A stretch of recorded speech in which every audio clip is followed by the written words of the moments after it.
Bienvenue à tous sur le média digital 360. Et si on se disait tout, votre émission des débats politiques débute avec comme invité Nabila Mounib, secrétaire général du PSU, le Parti Socialiste Unifié. Nabila Mounib, bonjour.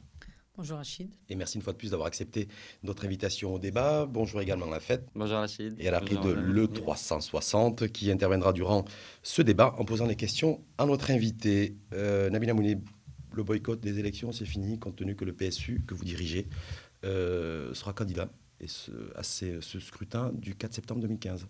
Donc le boycott, c'est derrière vous ?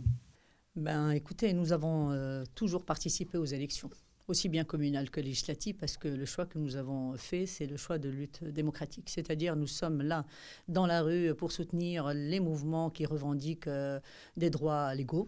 Et nous sommes aussi à l'intérieur des institutions. D'ailleurs, nous dirigeons pas mal de communes et qui ont pas mal réussi, aussi bien dans le sud que dans d'autres régions rurales essentiellement, parce que ce n'est pas évident. Et là, certainement, on va parler du climat politique et de comment se passent les choses. Mais juste par rapport à la position du PSU.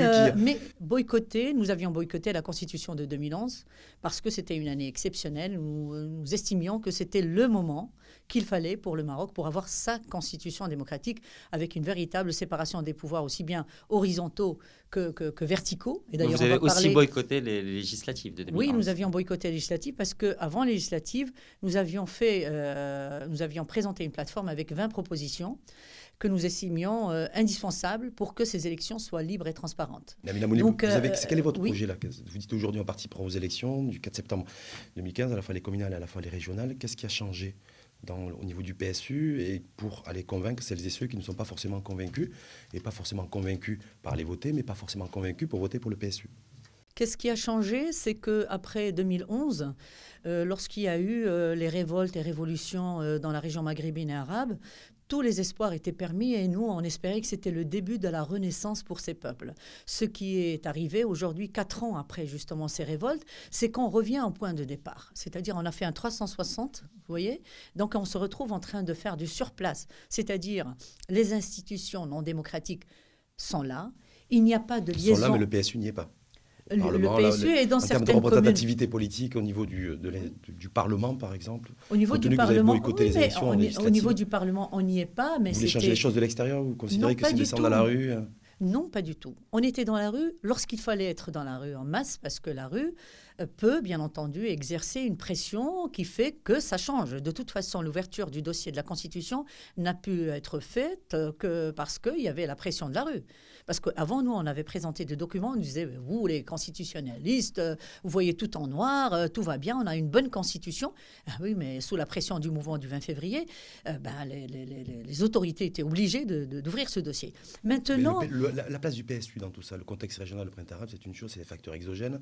Oui. Des mouvements alternatifs comme le 20 février, c'est un mouvement aussi qui était autonome, voilà, mais le PSU dans tout ça, on a l'impression que dans vos discours que notre vous surfez notre position, sur pas du tout. Sur des mouvements spontanés qui ont...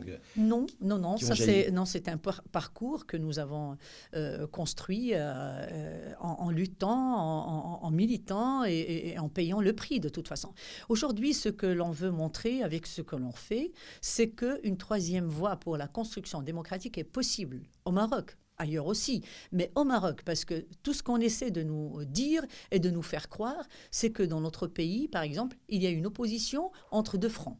Un front soi-disant moderniste démocratique et un front réactionnaire conservateur. Ce n'est pas vrai, parce qu'on voit qu'il y a quand même des alliances entre ces deux fronts. Donc, en fait, ce qu'il y a, et le constat, c'est qu'il n'y a pas d'avancée vers la construction démocratique au Maroc. Il n'y a pas de séparation horizontale, il n'y a pas de séparation verticale. Et c'est la raison pour laquelle... Il propose quoi ? Vous dites la troisième voie, c'est la voie de la construction. Vision et projet. Vision et projet, c'est une véritable démocratie, avec une véritable séparation des pouvoirs. Donc, en fait, même la révision de la Constitution est encore à l'ordre du jour, bien entendu. Mais vous pensez que le PSU est assez fort ou assez représentatif pour porter ces projets-là et les mettre en exécution ? Écoutez, moi je vois les expériences de par le monde et souvent les bonnes initiatives, elles démarrent à partir de groupes qui ne sont pas énormes au départ. Aujourd'hui, avec le PSU, il travaille avec des alliés. Nous avions travaillé en tant que coalition. C'est les mêmes avec lesquels vous travaillez toujours. Mais attendez, et vous n'avez jamais réalisé de grands scores dans les élections non plus. Les grands scores, vous savez, pour les réaliser, c'est très facile dans un pays où il n'y a pas de véritable démocratie, où vous avez un organisme suprapuissant qui fabrique les cartes politiques. Vous avez des partis qui ont été créés de nulle part et qui ont aujourd'hui un nombre incroyable d'élus. Est-ce que vous croyez que ce sont des élus qui sont montés comme ça, sur la base d'un projet, sur la base d'une concurrence loyale? C'est une concurrence déloyale. Il n'y a qu'à voir aujourd'hui, par exemple. Nous sommes en face de nouvelles élections. Il y a des partis qui ont eu des milliards pour la campagne. Nous, on a eu dessous. Donc, comment voulez-vous? Ça, c'est parce que vous avez boycotté les élections et que vous n'avez pas participé aux élections. Non, ce n'est pas que ça. Vous avez toujours été en marge, non? Nous avions dit que le financement devait prendre en compte, bien entendu, le nombre d'élus, même s'ils ne sont pas tous élus de manière légale, le nombre de voix obtenues, le nombre de séminaires, le nombre de rencontres que nous... Nous, on est un petit parti, entre guillemets, qui portant un grand projet, et on se déplace dans l'ensemble du Maroc, alors que les autres ne se déplacent, ne bougent qu'au... Qu'est-ce que vous couvrez alors pour ces communales, pour en revenir au scrutin du 4 septembre? Oui. Quel est votre, on va dire, Bien. déploiement? D'abord, pour ces communales, on se présente en tant que fédération de la gauche démocratique, une fédération ouverte qui comprend 3 partis, le PSU, le PADS et le CNI. Ouverte, on a eu des camarades qui nous ont rejoints de l'alternative démocratique. Nous avons des camarades qui nous ont rejoints, qui étaient constitués sous forme d'associations politiques et autres. Vous avez le CAC. Avec tout ce monde, vous couvrez combien de circonscriptions? Avec tout ce monde, nous couvrons environ 8 000, nous avons 8 000 candidats à peu près sur les 27 000. Le PJD, avec ses milliards, il couvre 20 000. Nous, si on avait ces moyens, on couvrirait tout. Nous avons des militants partout. Pourquoi vous dites le PJD avec ses milliards? Ben, il a des milliards. Vous savez, si vous avez les moyens, vous pouvez... C'est le parti qui s'est présenté aux élections le 25 novembre 2011. Non, mais moi, ce n'est pas un reproche que je lui fais. Il a des milliards, il présente 20 000 sur les 27 000. Il ne couvre pas l'ensemble des circonscriptions. Nous, si on avait ces milliards, on couvrirait tout parce que nous avons des militants et des militantes partout au Maroc. Mais la plupart d'entre eux, quand on les appelle, vous allez faire la liste. Il faut de l'argent, il faut une manne financière pour assurer une couverture territoriale. Un minimum, parce qu'il faut mettre de l'essence dans sa voiture pour bouger, pour aller rencontrer les gens. Il faut de l'argent pour imprimer ses photos. Il faut de l'argent pour imprimer son programme local, il faut de l'argent. Nous, on l'utilise de manière transparente, etc. Mais il faut un minimum. Ce minimum, nous ne l'avons pas. Alors, quel est votre budget pour ces élections? Je vous explique. Par exemple, dans la région d'Azelal, où nous avons des militants exceptionnels, ils m'ont dit, madame, nous, on est dans la circonscription d'Azelal et on va couvrir 90 circonscriptions uninominales. Alors, est-ce qu'on peut avoir 1000 dirhams par liste? Je leur dis, je ne peux pas. 1000 dirhams fois 90, ça me fait 90 000 dirhams que pour vous, Azelal, qui sont des gens formidables. Et le Maroc gagnerait beaucoup si ces gens-là sont au gouvernement localement et régionalement. Et c'est pareil. J'ai la région de Warfa. Ils présentent 100 et quelques communes locales. Ils veulent 1000 balles. Je ne les ai pas. Je ne les ai pas. L'État nous a donné 750 000 dirhams. 750 000 dirhams rien que pour imprimer. C'est-à-dire notre programme, c'est-à-dire qu'est-ce qu'on propose, etc. Ça demande plus de la moitié de ce budget-là. Sur le terrain, parce qu'on reviendra aussi sur le fait que vous êtes candidate à Casablanca. Oui. L'arrondissement de Sidi Beliout plus précisément. Mais sur le terrain, vous dites quoi? C'est ceux que vous rencontrez ou que rencontrent vos troupes? Bien. À travers le Maroc. C'est quoi le mot d'ordre? C'est la Ligue démocratique, ça fait pas rêver. Non, mais attendez. Avant de leur dire, nous les avons rencontrés. Nous avons rencontré les médias et on leur a demandé comment vous voyez Casa, par exemple, et la commune de Sidi Beliout, principalement la commune la plus riche. Nous avons rencontré des associations d'artistes, de musiciens, de gens qui travaillent pour qu'il n'y ait plus de déperdition scolaire, des gens qui travaillent sur tous les fronts. On leur a dit, qu'est-ce que vous voulez? Des gens qui travaillent sur l'écologie, des gens qui travaillent sur la pollution, des gens qui travaillent, des associations qui luttent contre les expropriations. On les a entendus. On les a entendus. Et notre programme local, c'est leur programme. C'est-à-dire, nos priorités, c'est les leurs. Donc, il n'y a pas la touche du PSU. La touche du PSU, c'est la suivante. Une consultation un peu comme le référendum. Non, la touche du PSU, c'est la suivante. C'est-à-dire qu'on part d'une critique objective de tout ce qui a été fait et on dit aux gens, voilà, est-ce que c'est le constat que vous faites? Ça, c'est notre constat. Est-ce que c'est le vôtre? Ils nous disent oui, tout à fait. On a été mal géré, l'argent a été dilapidé, les ceintures vertes se sont transformées en lots de terrain pour les responsables, on a été expropriés, on nous a promis un logement économique, on n'a rien eu, etc. Là, vous n'êtes plus un parti politique, vous êtes une association de bienfaisance qui accueille toutes les doléances. Non, pas du tout. Est-ce que vous aurez les moyens de le mettre? Parce que c'est ça aussi un parti politique. Est-ce que vous aurez les moyens de mettre ça en exécution? Moi, je pense que la première des choses, ce n'est pas une question de moyens matériels, parce qu'on a vu le conseil de la ville lors de sa dernière réunion. Oui, mais il faut avoir une majorité dans ce conseil. Énormément de 100 millions de dollars. De 100 millions de dollars. Vous êtes mais contre? pourquoi faire? Je ne sais pas pourquoi il a emprunté. Dans quel but? Pour financer des projets? Quel projet? Des projets, des projets, il faut qu'ils soient faits en concertation avec les citoyens, avec le centre aussi, parce que de grands projets qui votés par un conseil de la ville. Oui, mais le conseil de la ville, vous savez, qui c'est qui le représente? Moi, je pars, comme je vous ai dit, on est parti de la lecture critique de ce qui s'est passé. Et on dit comment aujourd'hui, nous avons les mêmes qui se représentent. Il faut leur demander des comptes. Nous, on est pour que les gens qui se présentent aux responsabilités fassent une déclaration de biens. Aujourd'hui, nous savons, tous les Casablancais savent que les présidents de conseil, présidents de région se sont enrichis de manière indécente et qu'ils ont transformé des projets qui étaient censés profiter à la ville pour leur propre profit personnel. Tout le monde sait ça. Vous avez des ignares qui siègent aujourd'hui au siège de Casablanca et qui portent des t-shirts de Lacoste. C'est pas très gentil ça, Nabila Mounib. Non, mais il y en a des ignares, mais je leur dirais même en face. Des élus locaux Des élus locaux, d'ignares et de voleurs. Je le dis et je n'ai pas peur de le dire parce que tous les Casablancais le savent. Mais arrêtons de nous voiler la face. Vous êtes un média. Écoutez, s'il vous plaît. Et Lamina Mounib qui prend de la hauteur justement et qui essaie de dépasser un petit peu ça avec une vraie vision, moi, je dis un vrai projet de changement pour ne serait-ce que Casablanca où vous portez candidat. Vous avez cité des différentes thématiques, environnement, pollution. Fadi Raki tout à l'heure vous a dit, mais voilà, mais si par exemple par la pollution ou l'amélioration de l'environnement, quel est votre projet, le projet du PSU, pour qu'il y ait moins de pollution à Casablanca par exemple? Je peux vous parler de tous les aspects de notre projet que nous avons étayé. D'abord, il faut une bonne gestion. Il faut une gestion démocratique dans la transparence et dans la participation. Il y a des moyens pour faire participer les gens. Il y a des moyens pour rendre tout ce qu'on fait transparent. Ça, c'est le B.A.-ba. Mais encore faut-il avoir des élites qui soient crédibles et qui vraiment mettent en avant l'intérêt général avant leur propre intérêt mesquin, tout petit, qui s'est poursuivi pendant 50 ans. De mauvaise gestion. De toute façon, tout le monde sait que la ville de Casablanca a été mal gérée. Vous savez qu'ils voulaient vendre le jardin de la Ligue arabe, ce conseil de Casablanca. Il était prêt à le vendre. Mais vous imaginez, vous savez que pour la gestion déléguée... Pour la transformation. Non, que je termine. Oui, point. Pour la gestion déléguée de l'eau, de l'électricité, de l'assainissement, etc., et du parking, etc. Mais normalement, il y a un cahier de charges qui est signé.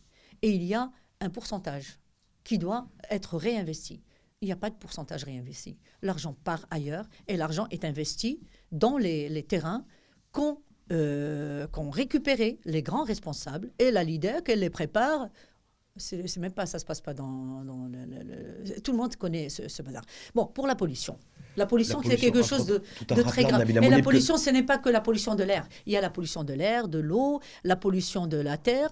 Toute la région urbaine de Casa et la région industrielle. Vous savez que la région industrielle de Casablanca, qui aujourd'hui a été vendue à des promoteurs immobiliers qui construisent, soi-disant, des économiques, c'est une région qui contient du cadmium, du plomb, du mercure dans des proportions inimaginable. C'est-à-dire que c'est vraiment, en arabe, on dit que la maison, c'est qabr al-hayat. C'est vraiment le qabr al-hayat. C'est un vrai cercueil dans lequel on met les jeunes. Vous savez que si vous vivez là-bas, l'eau polluée par le plomb, par le mercure, et le plomb et le mercure, si vous l'ingérez, vous n'arriverez pas à vous en débarrasser. Ils s'encrassent dans les neurones. Et c'est pour ça que vous avez ces enfants-là qui arrêtent l'école avant. Tout ce qui ne fonctionne pas ou qui ne fonctionne pas bien, en fait, le PSU le récupère. Et vous le récupérez dans vos discours. Mais rien ne fonctionne. Moi, je veux bien. Écoutez, je vais vous dire.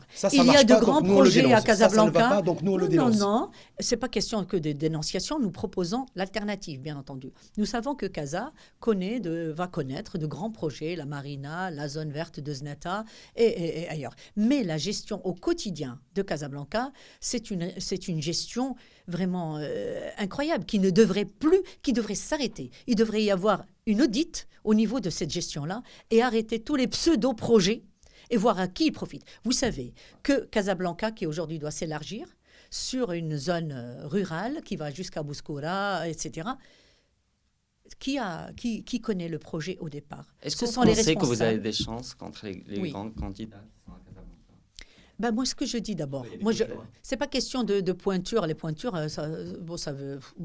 pour moi, ça ne veut rien dire. Moi, la grosse pointure, c'est quelqu'un qui est respectable, qui assume sa responsabilité, qui travaille dans la transparence et qui respecte l'intérêt général.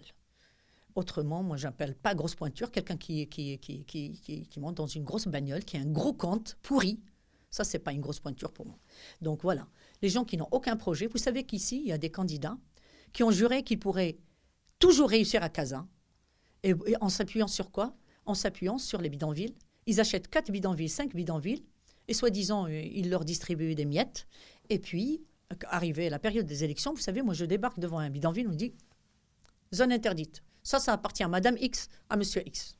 Voilà. Là, par exemple, il y a une fédération qui est constituée de 3 partis. Vous y êtes allé en alliance pour couvrir plus ou moins l'ensemble du territoire. Un peu moins qu'un tiers du territoire, des communes, en tout cas des candidats, de nombre de candidatures. Et donc, à 3. Et résultat, vous êtes une toute petite force. D'ailleurs, même quand il y a eu l'attribution des temps de parole, on ne vous a même pas compté un parti chacun, on vous a accordé, je crois, il y a eu une polémique en tout cas autour de ça. Donc, est-ce que on ne nous a pas compté force parce qu'on ne nous aime pas. Peut changer quelque chose. Non, mais excusez-moi.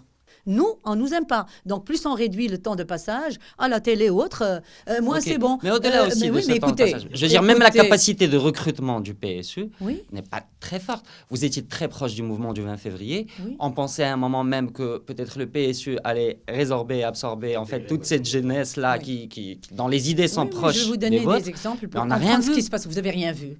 Par exemple, à Ouarzazate, où j'ai mes militants, syndicalistes, partisans, etc., qui font un travail exceptionnel avec les mineurs de Boiser, de Imidar et de partout, ben, ils sont tout le temps face au tribunal. 20 chefs d'inculpation. Vous avez regardé trop vite le Qaïd. Vous avez insulté le Pacha. Vous avez fait. Bon, on nous empêche de travailler. Parce qu'on ne croit pas, ici, il faut le rappeler, certainement, que le système au Maroc ne croit pas à un autre contre-pouvoir. Vous savez, dans la commune où je vais me présenter, mais il y a de quoi mourir. C'est pas possible. Plus de 17 jeunes sont partis rejoindre les rangs de Daesh. Merci à vous, Nabila Mouni. Ils n'ont qu'à rentrer sur nos sites pour voir le détail de ce qu'on propose. Et puis écouter notre émission. Écoutez la mission. Podcast, et si on se disait tout avec Nabila Mouni. Merci en tout cas à vous. Merci à vous. Merci à Fed. Merci. Et la de le 360 et merci à l'équipe de réalisation.